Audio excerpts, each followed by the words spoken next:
Bonjour Karina, Bonjour Joanne. ça va bien? Ça va, oui, toi? Oui, c'est magnifique.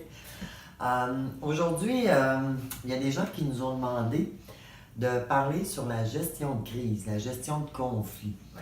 Alors, puis je me suis posé la question, tu sais, des conflits, ben je pense que c'est utile d'avoir des conflits parce que ça nous permet de nous dépasser. Ça nous permet aussi de savoir qu'est-ce que je veux vraiment. Hein? C'est parce que là, il y a quelque chose qui marche pas dedans.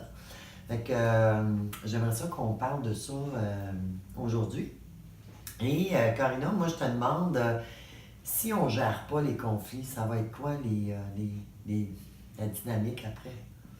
Ben, en réalité, si on ne gère pas les conflits, ça va dégénérer. Un conflit peut dégénérer, peut bousculer ta vie. En réalité, tu perds le contrôle.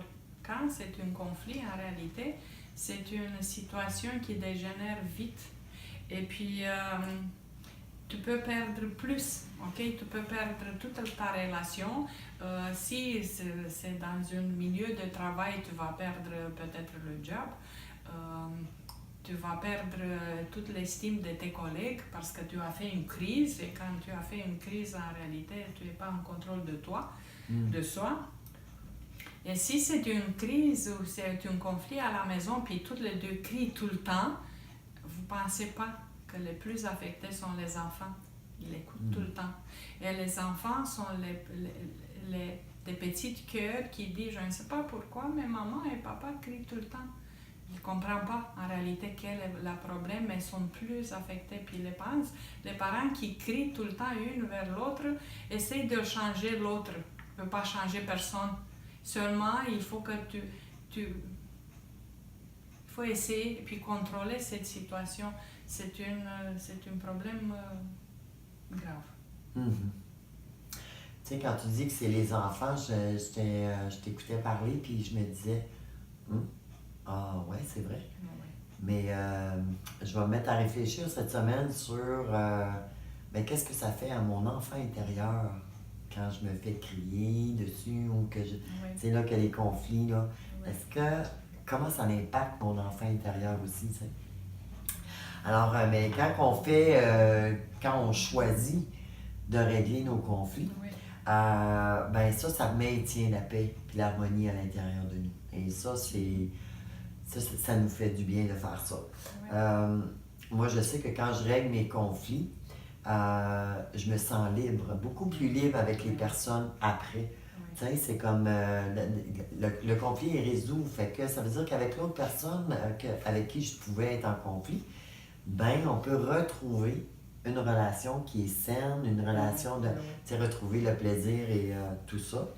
Et je pense que quand on résout le conflit de la bonne manière, ben on attire l'amour vrai aussi.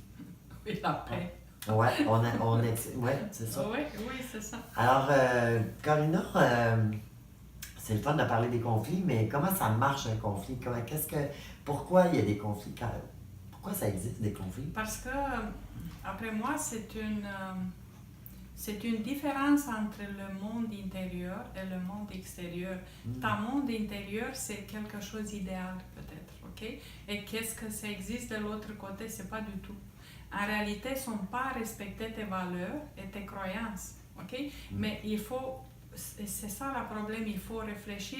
Si mes valeurs sont ça et les autres ont des autres valeurs, ça ne marche pas du tout. Et puis, ça ne marche pas si tu cries ou non. Ça ne va pas changer rien, ni les croyances, ni les valeurs. C'est seulement un conflit. C'est tout. C'est ça en réalité, il faut voir quelles sont les valeurs. Bon, mais si mes valeurs ne sont pas respectées, mon monde idéal va être détruit. Puis tu es bien sûr fâché que ton monde, ce n'est pas le monde idéal que tu t'avais imaginé pour ta vie. C'est ça, après moi. Donc, c'est vraiment important qu'on mette comme un point d'honneur à régler nos conflits, les sources de conflits aussi. Hein? Oui, c'est ça. Est-ce que tu as une recette? Est-ce que tu as comme... Ben oui, parce que comme j'ai dit, ok, il faut que tu commences à comprendre quelles sont tes valeurs. Il faut l'écrire. Ouais. Quelles sont mes valeurs? Qu'est-ce que moi, quelles sont mes valeurs. C'est la règle de vie, mes valeurs, mes croyances. Qu'est-ce que moi j'ai?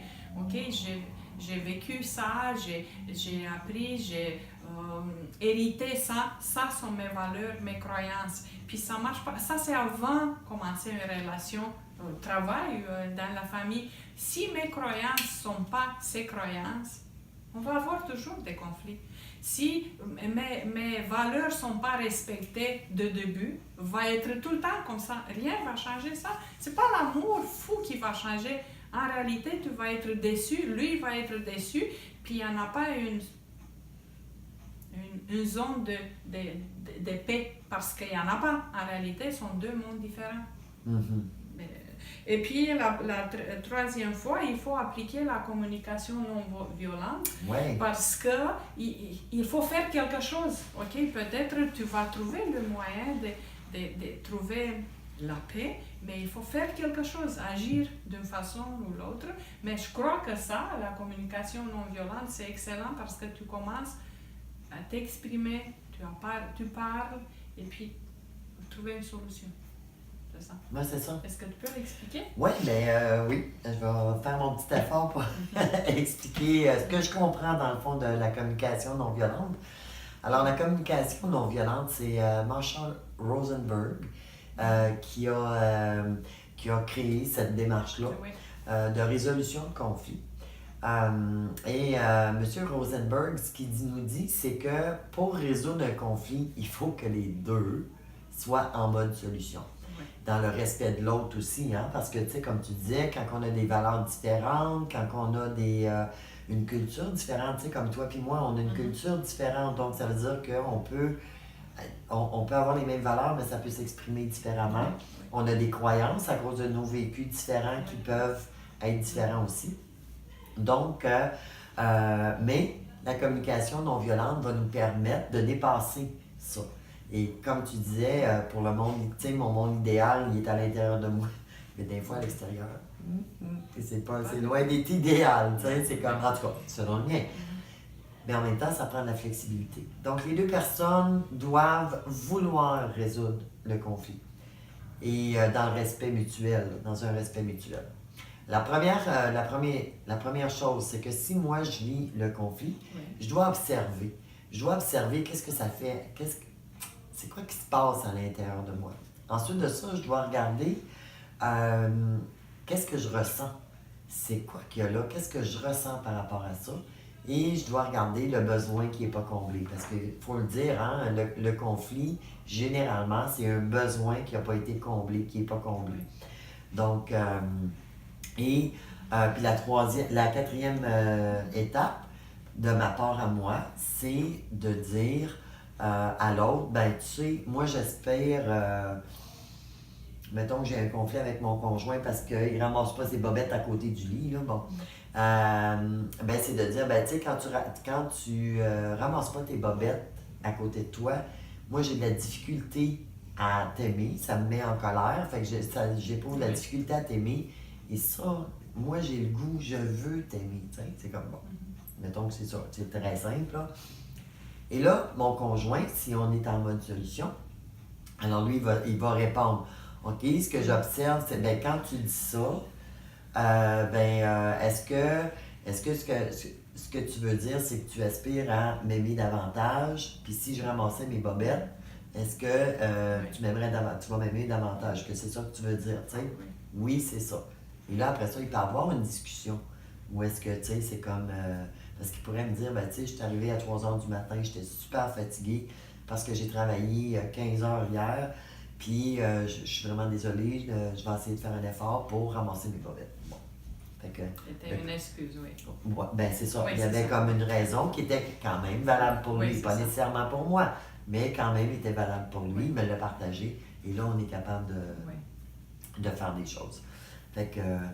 Mais la communication non violente, je vous invite fortement à aller sur YouTube puis mettez la communication non violente, Rosenberg, Marshall, et ça va tout sortir. Il y en a en français, il y en a en anglais, je pense qu'il y en a dans toutes les langues. Mais c'est vraiment un outil magnifique. La seule chose que je veux préciser ici, c'est que les deux doivent être en mode solution. Oui. Et moi, C'est ça qui est important. Là. Et moi, je vais vous dire quelque chose. J'ai lu ça quelque part. J'ai dit quand deux gens s'aiment, ils chuchotent. Quand les deux s'aiment pas, ils crient. Parce qu'en réalité, ils ne s'attendent pas. Ils croient que l'autre ne l'attend pas, mais en réalité, ils crient parce qu'ils n'attendent pas l'autre. Mais il faut regarder autour de vous et puis voir les gens qui s'aiment, qui chuchotent tout le temps, des petits mots d'amour, et les autres qui crient. Puis voir vous êtes où dans cette situation. Ben, je trouve ça super intéressant. Fait que quand il y a silence, qu'est-ce que ça veut dire? L'amour, c'est l'amour, respecter l'autre, oui. Ben, c'est ça. Ben, en tout cas, ben, on s'exprime. On exprime notre amour à l'autre. C'est ça qui est intéressant. Ah, mais j'aime ça. Là. Comment tu dis ça? Il faut que je me rappelle de ça. OK, je te dis après. De toute façon, nous avons besoin de votre commentaire. Puis, n'oublie pas de les envoyer par email, par écrit, puis visiter nos pages. Puis à la prochaine. À la prochaine capsule. Au revoir.